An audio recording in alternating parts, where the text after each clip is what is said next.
mempersembahkan Sandiwara Radio Saur Sepuh dalam kisah Telaga Rena Mahawijaya.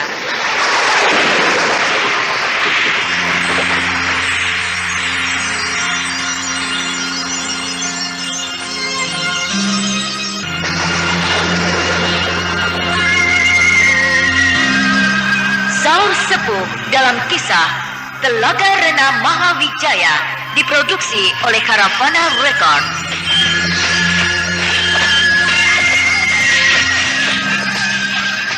Naskah karya Niki Kosasi, hiasan musik dan sutradara Indra Mahendra.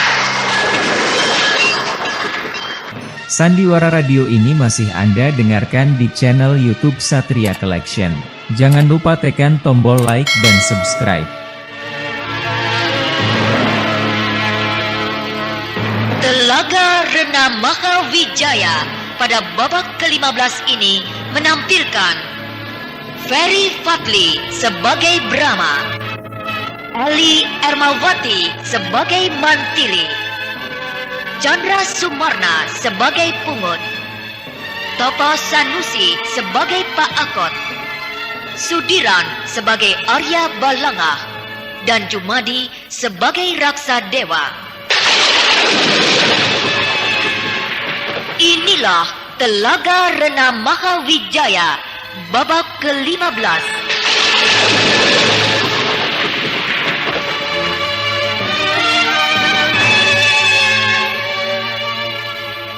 Pada babak terdahulu diceritakan pertarungan antara Mantili melawan Arya Balangah berlangsung amat seru. Disaksikan oleh Brahma dan Pungut serta Pak Akot dan kawan-kawannya. Sejalan dengan berlangsungnya pertarungan tersebut, pasukan keraton Mamrati dengan cepat mengepung bukit itu.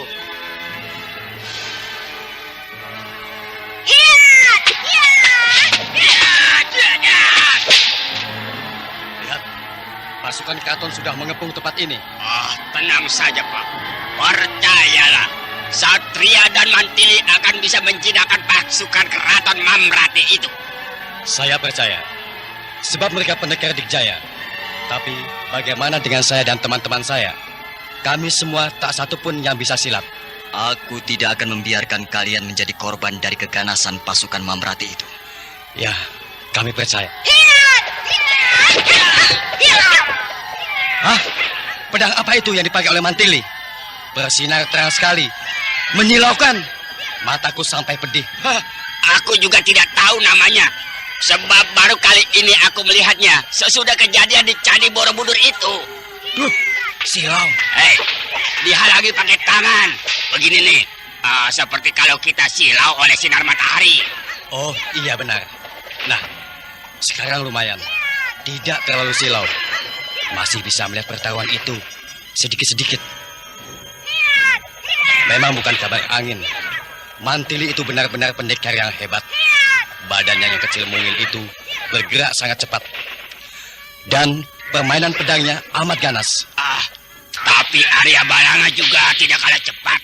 Dia bisa menghindari setiap serangan Mantili. Iya, aku jadi heran.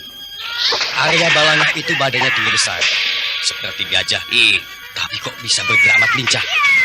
Padahal seharusnya bergerak lambat seperti keberatan oleh badan.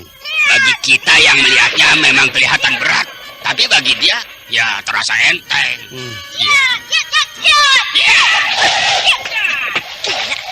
orang ini tidak silau matanya oleh sinar pedang perak. Apakah dia sudah tahu cara menghadapi pedang perak? Tidak mungkin, tidak mungkin. Sebab aku bertemu dengan dia baru sekarang. Hiat! Hei, Mantili terdesak. Wah iya, Mantili mundur-mundur terus.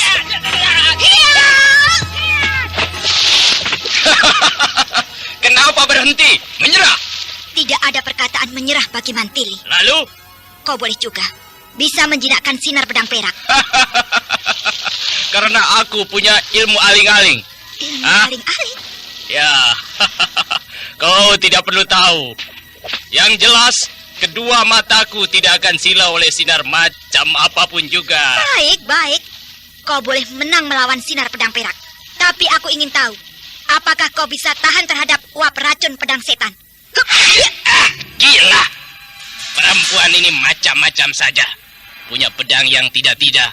Yang tadi bisa mengeluarkan sinar, yang ini bisa mengeluarkan asap. Apakah perempuan itu tukang sulap? Kau kaget? Hah? Ini namanya pedang setan. Aku ingin tahu, apakah ilmu aling-aling milik kau itu sanggup menjinakkan asap racun yang keluar dari pedang setan ini? Di mana kau belajar main sulap? Sulap?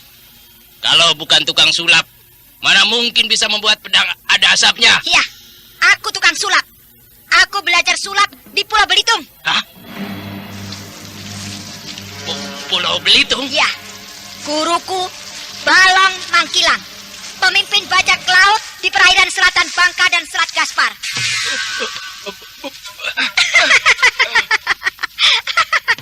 Kau terkejut karena aku menyebutkan nama-nama itu.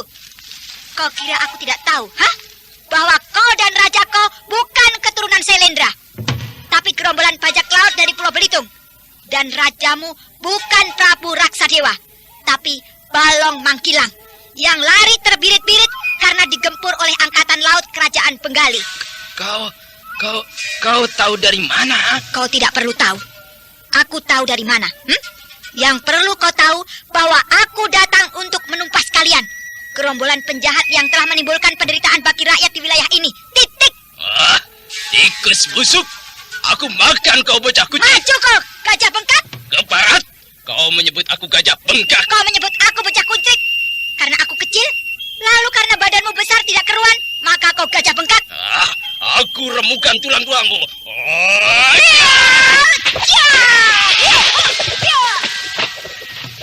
Itu pedang apa namanya? Kenapa bisa mengeluarkan asap? Pedang setan. Pedang setan? Iya, asap itu uap racun. Uap racun? Racun yang bisa membuat orang mabuk. Wah, benar-benar aneh.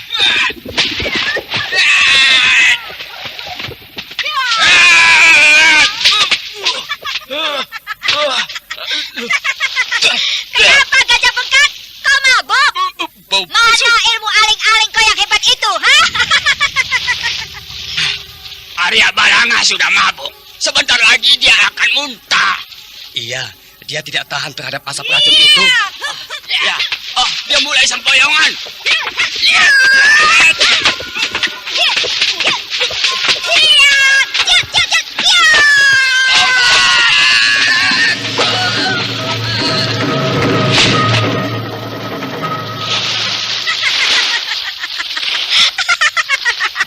Mampus kau gajah bengkak.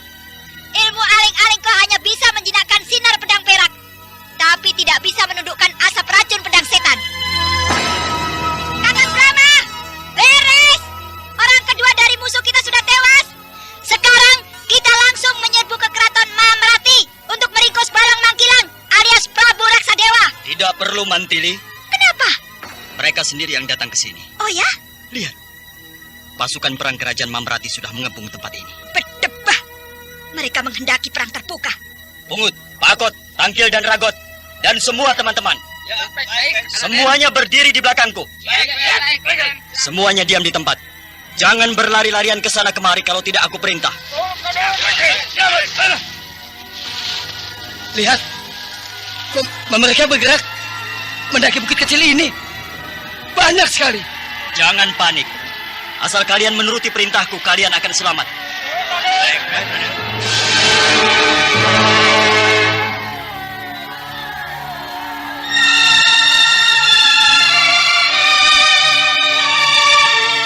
Sandiwara Radio ini masih Anda dengarkan di channel YouTube Satria Collection.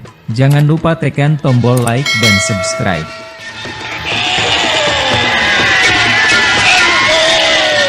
Hancurkan pemberontak gempur.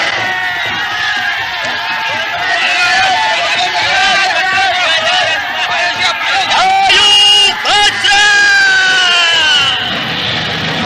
Ekta! Ayo Bajra!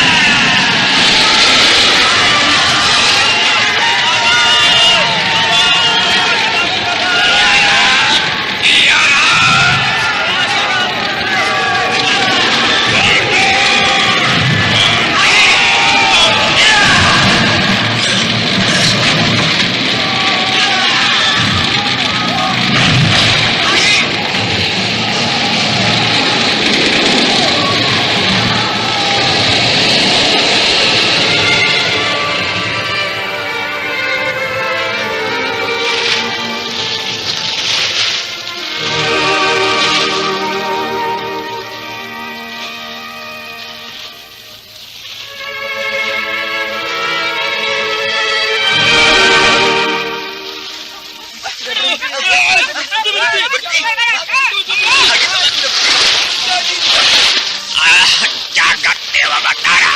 Bukit kecil ini jadi berantakan tidak karuan. Pohon-pohon besar dan kecil bertumbangan, bergelimpangan porak-poranda. Lalu pasukan perang itu pada kemana? Iya ya, tidak seorang pun kelihatan. Seharusnya mereka pada mati diterjang angin topan. Paling tidak banyak yang tersangkut di akar-akar pohon atau tertimpa pohon yang tumbang. Inilah kehebatan kakangku, Kakang Brahma. Kalau dia mau, dia bisa membinasakan pasukan musuh itu semuanya. Tapi Kakang Brahma bukan jenis manusia yang kejam. Bagi dia, cukup dapat menghalau pasukan musuh, sudah cukup. Tidak perlu dibinasakan. Kok bisa ya? Diterjang angin topan, pohon-pohon tumbang, berkelimpangan. Tapi pasukan Mamerati itu tidak, satu pun yang mati. Semuanya selamat, melarikan diri. Kakang Brahma melakukannya dengan cara yang khusus. Seperti juga kalian. Meskipun kalian semuanya berlindung di belakang Kakang Brahma, tapi seharusnya tetap kena juga oleh terjangan angin topan. Tapi kan tidak. Iya ya, kita semuanya ketakutan, tiarap di tanah. Tapi angin topan itu hanya menderu-deru saja, jauh di atas kita. Sedikit pun tidak menyentuh kita. Hebat, memang hebat. Dia bukan pendekar sembarangan. Loh, tapi, kemana kok? Enggak ada ya? Ya kemana ya? Raden Satria pergi kemana? Apakah dia mengejar musuh? Tidak usah heran. Saat ini Kakang Brahma sedang berada di suatu tempat untuk menjumpai Prabu Raksadewa. Oh, benar kan? Di mana? Kalian tidak perlu tahu. Nantikan saja. Tidak akan lama lagi Kakang Brahma akan muncul dengan membawa kemenangan. Ya. Nah, sekarang mari kita rame-rame pergi ke keraton Mamerati.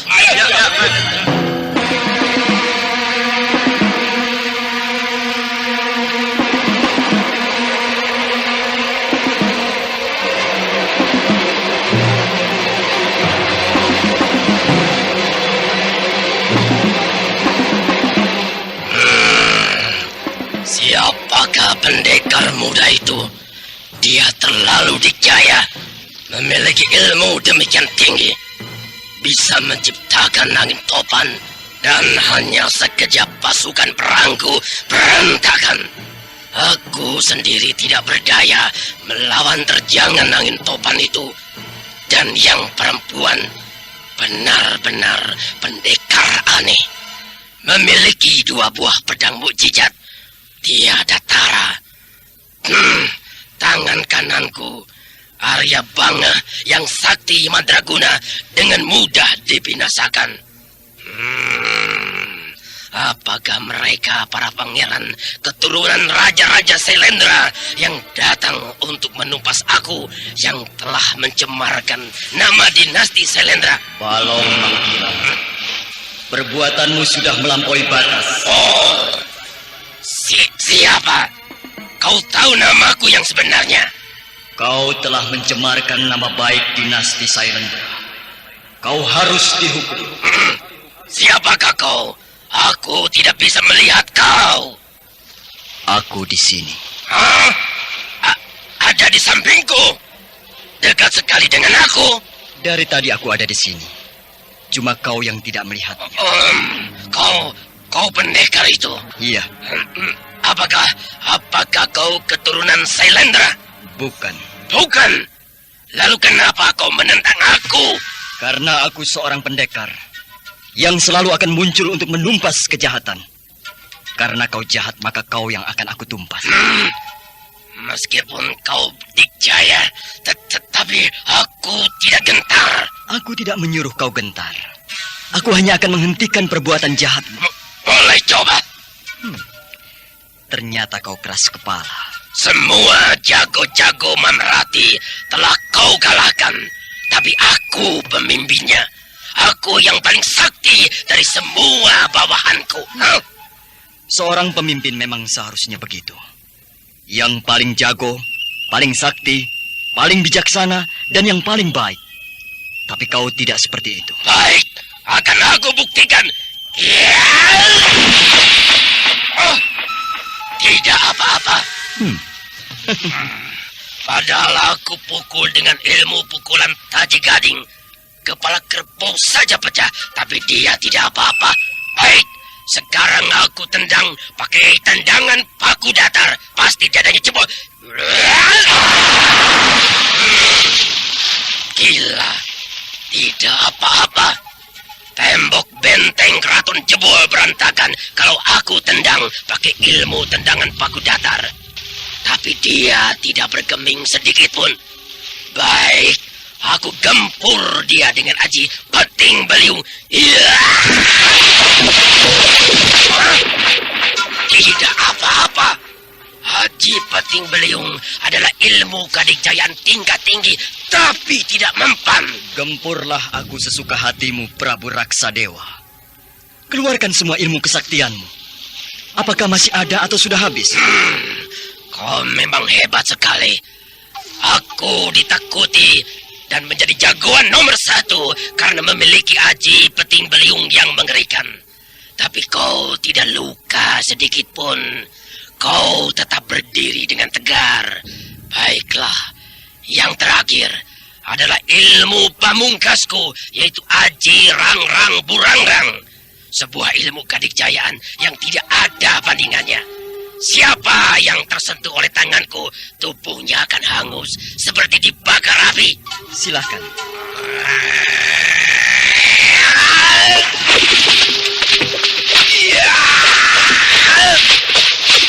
Gila, tidak apa-apa juga.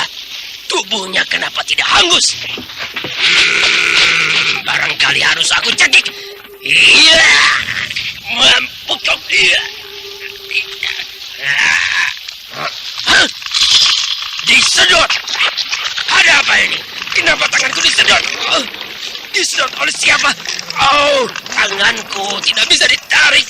Menempel, lengket sekali.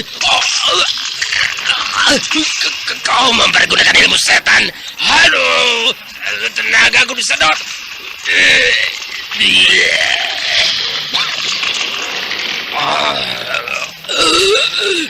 Tenaga aku habis. Aku jadi lemas.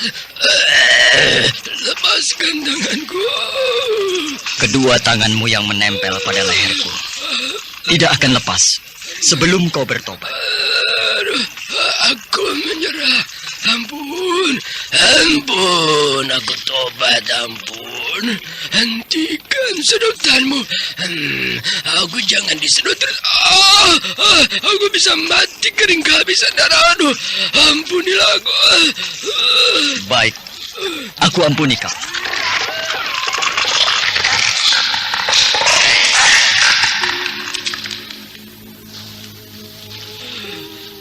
Terima kasih. Siapakah kau sebenarnya? Kesaktianmu melebihi batas kewajaran kemampuan manusia. Aku Prabu Raksadewa alias Balung Mangkilang berteguk lutut kepadamu. Ampun. Kau harus pergi meninggalkan wilayah ini. Dan jangan kembali lagi ke sini. Kalau kau muncul lagi di wilayah ini, kau akan habis. Baik, aku pergi. Terima kasih atas kebaikan hatimu. Tapi sebelum kau pergi, kau ikut dengan aku. Kau harus minta ampun kepada rakyat. Tidak, aku takut. Aku pasti akan dibantai oleh rakyat. Ampun. Ada aku. Aku yang akan melindungimu. Baik.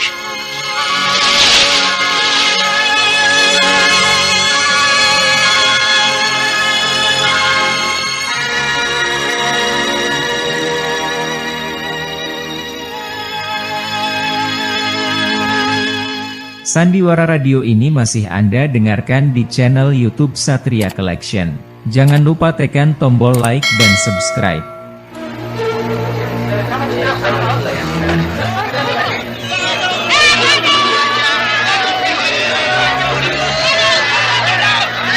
Wahai rakyat Mamrati, sumber malapetaka Biang Keladi penderitaan sudah bertobat.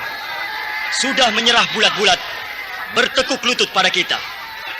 Jadi tidak perlu dihukum secara berlebih-lebihan. Cukup diusir saja. Aku sebagai jaminan, kalau terjadi lagi peristiwa buruk di wilayah ini, aku akan muncul dan tidak akan memberi ampun lagi. Sekian.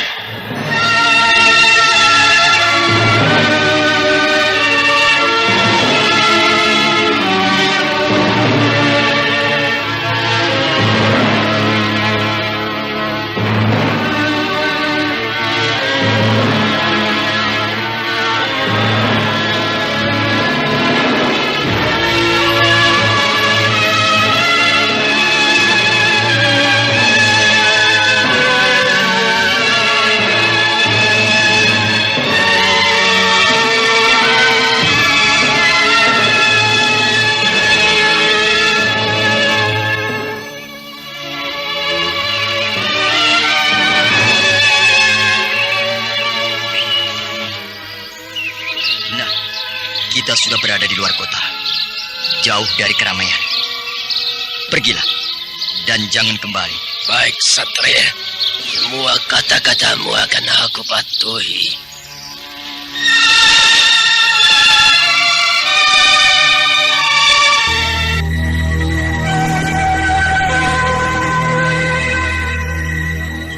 Sandiwara Radio ini masih Anda dengarkan di channel YouTube Satria Collection. Jangan lupa tekan tombol like dan subscribe. Siapa itu yang tertawa? Oh, seorang perempuan berdiri menghadang jalanku. Oh, betapa cantiknya perempuan itu. Tubuhnya sintal, berpakaian merah-merah, rambutnya ikal, terurai sampai ke bahu. Sekuntum bunga merah terselip di rambut itu. Kedua matanya bulat dan bening memandang padaku dengan tatapan yang aneh. Di bibirnya yang tipis tersungging sebuah senyum yang amat menawan. Siapakah dia? Dan apa maksudnya menghadang jalanku? Kasihan. Seorang raja yang kalah perang, berjalan seorang diri, tanpa pakaian kebesaran, tanpa pasukan pengawal, dan tanpa bekal apa-apa. Apakah kau mau mendirikan kerajaan lagi? Nona, siapakah Nona? Dan ada maksud apa menghadang saya? Aku suka kepada seorang raja. Apalagi kalau raja itu sudah jatuh bangkrut dari seorang kaya raya jadi orang miskin. Nona, silahkan menghina saya sepuas hatimu. Semuanya aku terima sebab memang demikian keadaannya. Rupanya jagoan dari Pulau Belitung, seorang jenis manusia yang cepat putus asa. Pulau Belitung? Aku sudah tahu semuanya. Nama kau yang asli adalah Balong Mangkilang. Setelah jadi raja tidak resmi, namamu kau rubah jadi Raksa Dewa. Sebab kau mengadaikan dirimu sebagai Bala Putra Dewa, Raja Kerajaan Suwarna Dwipa. Tapi kau tidak pantas untuk menjadi seorang raja seperti Prabu Bala Putra Dewa. Kau lebih pantas sebagai kau yang dulu bernama Balong Mangkilang, pemimpin bajak laut, gerombolan penjahat yang menguasai perairan Selat Gaspar dan Selat Bangka. Kau tahu siapa aku yang sebenarnya? Tentu kau masih berteman dengan pendekar Dikjaya itu, Satria dan Mantili. Bukan teman, dan juga bukan musuh. Maksud Nona? Aku kenal betul siapa mereka. Brahma dan Mantili. Yang perempuan memang bernama Mantili, tapi yang laki-laki namanya... Satria adalah nama samaran. Lengkapnya Satria Madangkara, sebab dia Raja Madangkara. Apa? Dia seorang raja? Oh, kau jangan main-main dengan dia. Dia seorang raja yang termasyhur di wilayah Kulon. Seorang raja agung yang ilmu kesaktiannya sulit diukur. Dan Mantili itu adiknya. Pantas. Lalu kau sendiri siapa Nona? Lasmini. Alangkah bagusnya namamu, Nona. Lasmini. Oh, boleh juga kau sebut aku Kembang Gunung Lawu. Kembang Gunung Lawu. Apakah itu julukan Nona? Ya, sebab aku tinggal di Gunung Lawu. Lalu apakah maksud Nona yang sesungguhnya mencegat saya di tempat ini? Sudah aku katakan Katakan, aku suka kepada bekas seorang raja yang bangkrut. Iya, saya juga senang bersahabat dengan Nona. Karena aku cantik dan menggairahkan, sehingga kau ingin bersahabat dengan aku? Nona Lasmini, saya sedang berduka. Hati saya sedih sekali.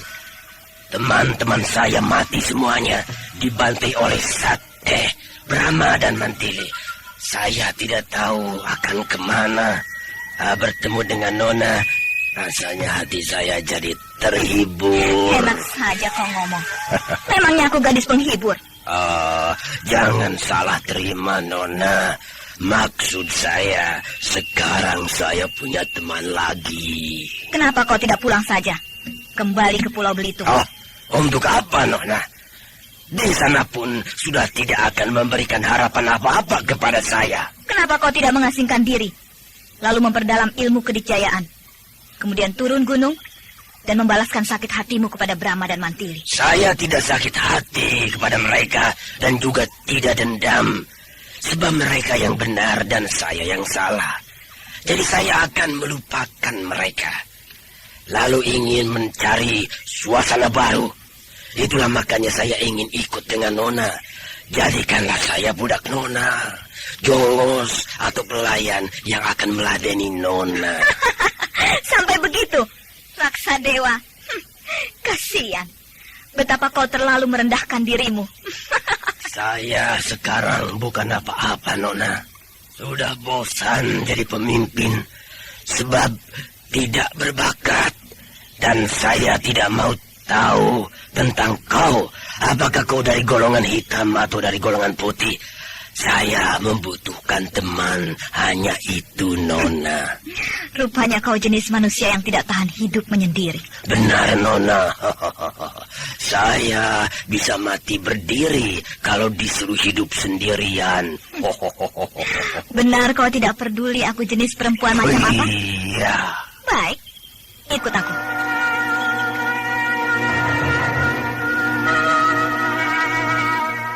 Sandiwara Radio ini masih Anda dengarkan di channel YouTube Satria Collection. Jangan lupa tekan tombol like dan subscribe.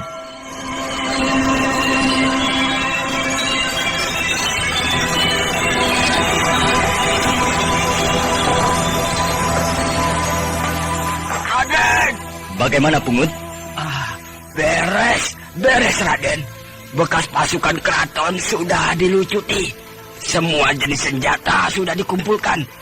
Apakah akan dibakar atau dikubur di dalam tanah, Raden? Lebih baik dikubur. Sebab kalau dibakar, belum tentu semuanya hancur. Tapi kalau dikubur di dalam tanah, dalam jangka 1 tahun, segala jenis senjata, pedang, tombak, panah, perisai dan sebagainya, tentu akan menjadi barang rongsokan yang rusak sama sekali. Baik, Raden. Apa sebaiknya dibagi-bagikan saja kepada rakyat? Untuk apa, Pak? Rakyat dilatih perang, jadi kalau ada musuh, bisa mempertahankan diri. Jangan, banyak bahayanya. Aku benar-benar sudah kapok. Tidak mau lagi aku melihat kekerasan.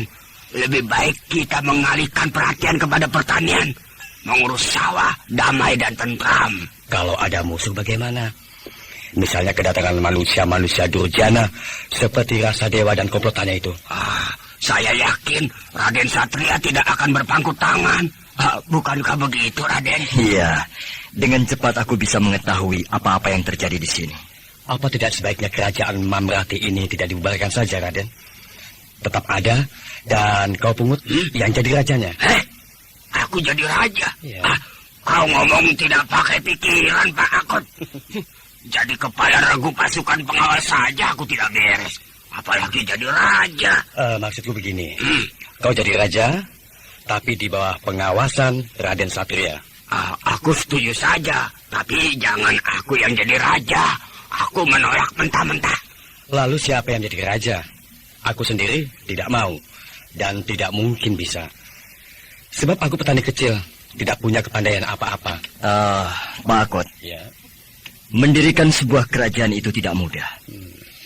Syarat yang utama ada 3, yaitu harus ada tempatnya, Lalu harus ada rakyatnya. Kemudian harus ada rajanya berikut para bawahannya. Bukankah kita sudah punya 3 syarat itu? Tempatnya sudah ada di sini, rakyatnya juga sudah ada, penduduk Mamrati ini banyak sekali. Kemudian rajanya bisa dipilih. Begitu pula para bawahannya. Benar. Akan tetapi sebenarnya ada syarat lain yang amat penting, yaitu seorang raja yang mampu mengendalikan rakyat dan kerajaan. Nah, saya lihat di sini. Maaf, di sini belum kelihatan ada orang yang memenuhi syarat untuk itu. Kalau dipaksakan, akan makan waktu yang lama, dan bahkan bisa menimbulkan rasa tidak puas. Akhirnya sering terjadi bentrokan-bentrokan yang kemudian menjadi perpecahan. Selanjutnya, rakyat dan kerajaan menjadi terbengkalai. Bagaimana kalau Raden saja yang jadi raja? Semua rakyat di sini takut kepada Raden. Raden terlalu sakti. Tidak akan ada yang berani menantang kepada Raden. Tunduk kepada raja karena takut adalah salah. Sebab di akhir kemudian hari, pasti akan timbul perasaan berani. Dan perasaan berani ini akan berkembang menjadi sebuah keinginan untuk menentang. Nah, yang begini inilah yang paling berbahaya. Sebab bisa menjadi sumber perpecahan. Jadi seharusnya tunduk kepada raja karena pasrah dan ikhlas tanpa pamrih. Didukung rasa cinta kepada raja. Barulah semuanya akan berjalan dengan lancar. Melihat Raden yang saya yakin, Raden seorang keturunan bangsawan. Pasti Raden memiliki kepandaian dalam mengatur kerajaan. Nah, saya rasa tidak ada masalah lagi. Tidak aku pungkiri. Aku memang keturunan bangsawan. Tapi aku sudah bersumpah. Seluruh hidupku aku dharma baktikan kepada jiwa pendekar. Aku akan terus mengembara, menegakkan keadilan dan kebenaran. Sampai aku tua dan tidak sanggup lagi melangkahkan kaki. Atau kalau aku sudah mati, barulah aku akan berhenti. Kami tidak berani memaksa Raden. Jangan terlalu muluk-muluk. Punya cita-cita setinggi langit itu bagus. Tapi jangan lantas melambung-lambung. Sebab bisa menjadi gelap mata. Sebaiknya berbuat yang sederhana saja. Sebab yang sederhana bisa menjadi besar dan megah. Karena segala sesuatu yang sekarang nampak besar dan megah selalu dimulai dari sebuah kesederhanaan. Kesederhanaan dalam arti yang luas, yang bukan hanya nampak oleh mata biasa, melainkan juga yang nampak oleh mata batin. Nah, mulailah dengan membangun sebuah desa. Lalu dipelihara dengan tekun dan penuh kesungguhan hati, dirawat sebaik-baiknya. Nanti kalau ada kemungkinan untuk dikembangkan, kembangkanlah. Tapi jangan tergesa-gesa, perlahan-lahan saja. Sejalan dengan itu, belajar. Belajar dan belajar terus, tanpa henti dan tanpa kena lelah. Belajar dari pengalaman, maupun belajar dari buku penuntun, atau dari orang-orang yang lebih mengerti. Maka ketika desa itu berkembang menjadi suatu wilayah yang luas dan kuat, kalian sudah siap untuk mengendalikannya. Benar. Memang benar. Memang harus begitu. Terima kasih, Raden. Mata kami sekarang sudah terbuka.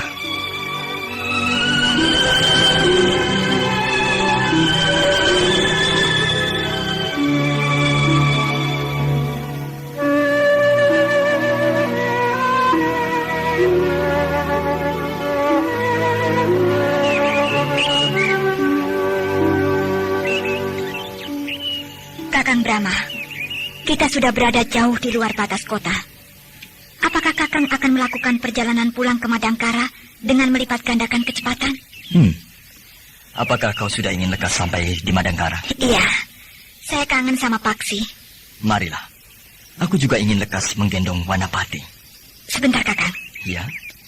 Arya Balangah dapat menjinakkan sinar pedang perak, sebab dia memiliki aji aling-aling. Jenis ilmu kadikjayaan apa itu, Kakang? Sejenis ilmu kontak pandang. Ilmu kontak pandang? Ilmu itu mengandalkan kepada kekuatan pandangan mata. Dengan tatapan mata dia bisa melumpuhkan musuh. Paling tidak mempengaruhi musuh. Latihannya adalah memandang matahari dari sejak terbit sampai terbenam. Benar-benar ilmu gila. Menatap matahari dari mulai terbit sampai terbenam. Pantas dia tidak silau matanya oleh sinar pedang perak. Rupanya latihan memandang matahari.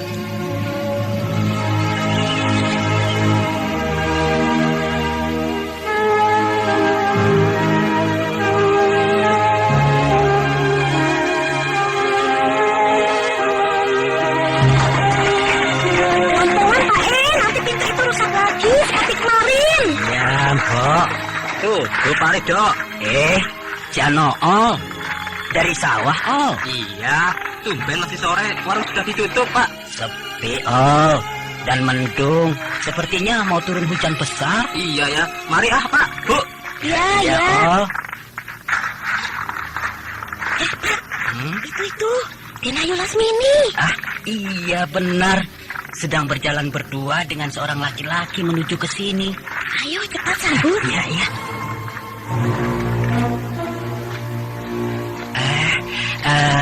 Den Ayu Lasmini. Silakan mampir, Den Ayu. Warung kau sudah mau ditutup. Menyuruh aku mampir. Untuk Den Ayu akan saya buka lagi. Tidak usah. Sehabis menempuh perjalanan jauh begitu. Iya. Hari sudah sore, mendung. Mungkin akan turun hujan. Sebaiknya beristirahat di rumah saya. Rumah saya besar, kamarnya banyak. Baik. Sediakan kamar yang paling bagus.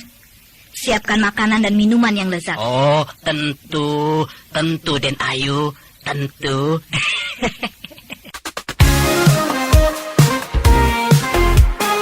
Satria Collection bawa hiburan dengan gaya yang tak pernah padam. Jangan ragu, klik subscribe. Jadikan harimu lebih hidup.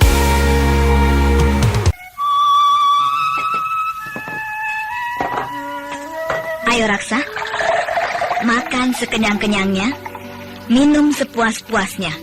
Di sini semuanya gratis. Ya, Lasmini, bukan hanya di desa ini, tapi di beberapa desa yang kita lalui, sikap para penduduk sangat hormat kepada kita. Bahkan terlalu berlebihan, sehingga nampak suatu sikap yang dilandasi oleh rasa takut. Aku penguasa di wilayah ini. Penguasa? Ya, desa-desa di wilayah ini, penduduknya takut sama aku. Kalau aku datang, aku dihormat seperti putri raja. Kau dengar bukan? Mereka menyebut aku Den Ayu. Den Ayu Lasmini. Aku memang Ayu. Hebat juga kau. Lama-lama kau bisa mendirikan kerajaan di sini dan jadi ratu. Nanti, pelan-pelan. Apakah kau di wilayah ini pernah melakukan suatu perbuatan yang membuat rakyat di sini ketakutan? Iya. Aku pernah mengobrak-abrik gerombolan perampok yang bercokol di desa ini. Dan juga aku tundukkan jago-jago yang berkuasa di desa-desa lainnya. Selain itu, wilayah ini adalah berada di dalam jangkauanku. Sebab berada di kaki Gunung Lawu. Kalau begitu, kita sudah sampai. Iya, kita sudah sampai di kaki Gunung Lawu. Besok pagi, kita naik ke puncak. Ya.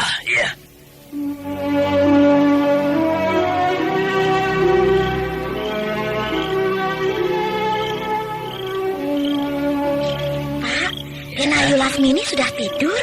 Sepertinya belum. Tadi masih kedengaran bercakap-cakap dengan temannya itu. Pak, setiap Den Ayu Lasmini lewat di sini atau singgah, mesti ganti laki-laki. Tidak pernah membawa laki-laki yang sama. Ganti-ganti terus ya? Memang sudah begitu wataknya. Gemar berganti-ganti laki-laki. Sayang ya, wanita cantik, muda, seperti itu, sakti lagi. Punya kelakuan yang tidak baik. Alah, jangan mengurusi orang lain. Urus saja diri kita sendiri. Iya. Kau ngantuk, Raksa Dewa? Ya. Sama. Aku juga ngantuk. Mau tidur? Ganti baju dulu ah. Edan, ganti baju di depan mataku. Wah, seenaknya saja membuka pakaian, lalu diganti dengan baju yang tipis. Apakah si Lasmini ini tidak malu sama aku? Laki-laki yang baru dikenalnya. Atau bagaimana kalau ada yang lihat? Sebab di sini, di ruangan tengah, terbuka lebar-lebar dari pandangan orang. Kenapa kau memalingkan muka, Raksa Dewa? Malu? Atau... Seharusnya kau yang malu, tapi Iya ya, kenapa aku yang jadi malu? Selamat malam. Selamat tidur. Iya, selamat tidur.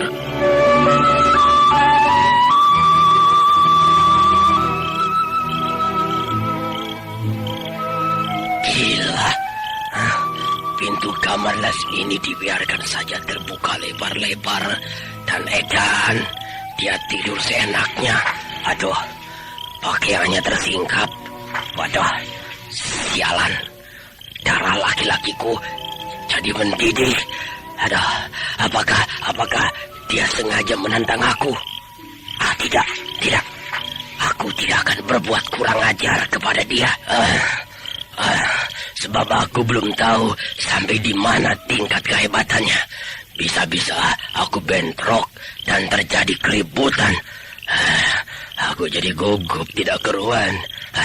Lebih baik aku masuk ke kamarku dan tidur.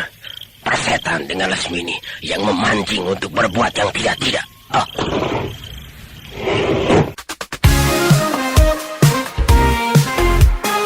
Satria Collection bawa hiburan dengan gaya yang tak pernah padam.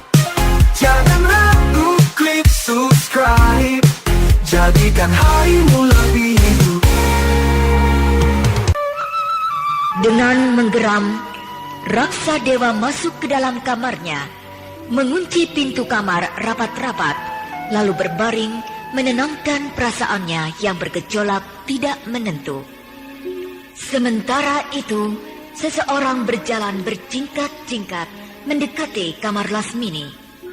Di ambang pintu kamar, orang itu tertegun.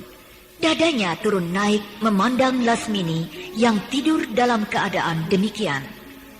Sejenak orang itu nampak ragu-ragu, tapi kemudian melangkah memasuki kamar Lasmini dan menghampiri Lasmini yang tergeletak menantang. Siapakah orang itu dan hendak berbuat apa terhadap Lasmini? Apakah dia salah seorang musuh Lasmini yang mengambil kesempatan membunuh Lasmini dikala Lasmini sedang tidur? Nah, pendengar yang budiman, marilah kita ikuti lanjutan serial Sandiwara Radio Saur Sepuh ini.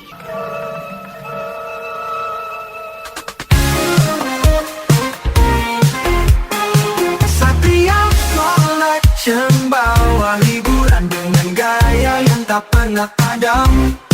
Jangan